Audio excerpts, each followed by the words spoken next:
اگلا سوال یہ ہے کہ کیا ایک بندہ غسل کرنے کے بعد پورا وضو کرے گا یا غسل کرنے کے اندر ہی انسان کا وضو ہو جاتا ہے؟ اللہ کے رسول صلی اللہ علیہ وسلم کا طریقہ کار غسل کرنے کا جو مسنون طریقہ کار ہے، صحیح بخاری وغیرہ میں، اس کے علاوہ کی کتابوں میں، کہ اللہ کے نبی صلی اللہ علیہ وسلم غسل کرنے سے پہلے پورا وضو کیا کرتے تھے، سوائے یہ کہ بعض نے کہا کہ اللہ کے نبی علیہ الصلوۃ والسلام پاؤں نہیں دھوتے تھے، پاؤں اللہ کے نبی صلی اللہ علیہ وسلم غسل کرنے کے بعد وہ غسل والی جگہ چھوڑ کے تو پاؤں دھویا کرتے تھے۔ رہا یہ مسئلہ کہ غسل کے بعد دوبارہ وضو کیا جائے گا کہ نہیں کیا جائے گا، سنن نبی داود میں حدیث موجود ہے، اسی طرح امام ترمذی رحمۃ اللہ علیہ کی سنن میں، امام ابن ماجہ رحمۃ اللہ علیہ کی سنن میں،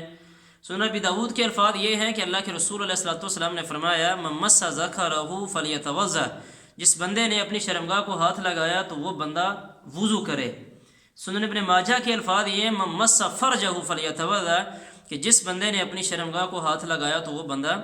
وضو کرے۔ لہذا غسل کے دوران میں عمومی طور پہ انسان کا ہاتھ اپنی شرمگاہ کو لگ جاتا ہے، لہذا غسل کے بعد دوبارہ پورا وضو کرنا چاہیے اور اس کے بعد انسان کو نماز ادا کرنی چاہیے۔ ویسے ہی اپنے جسم کے اوپر پانی بہا کے اور پھر انسان نماز پڑھنی شروع کر دے اور وضو نہ کرے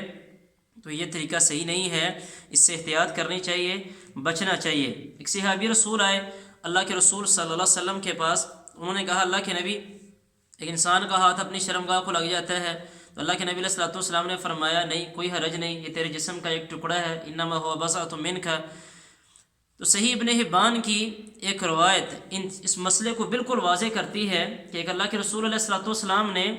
ایک طرف پہ یہ فرمایا ہے کہ جو بندہ اپنی شرمگاہ کو ہاتھ لگائے تو اس کا وضو ٹوٹ جاتا ہے، دوسری روایت میں ہے کہ اللہ کے رسول علیہ الصلوۃ والسلام نے فرمایا کہ نہیں، کوئی حرج نہیں، یہ تیرے جسم کا ایک حصہ ہے۔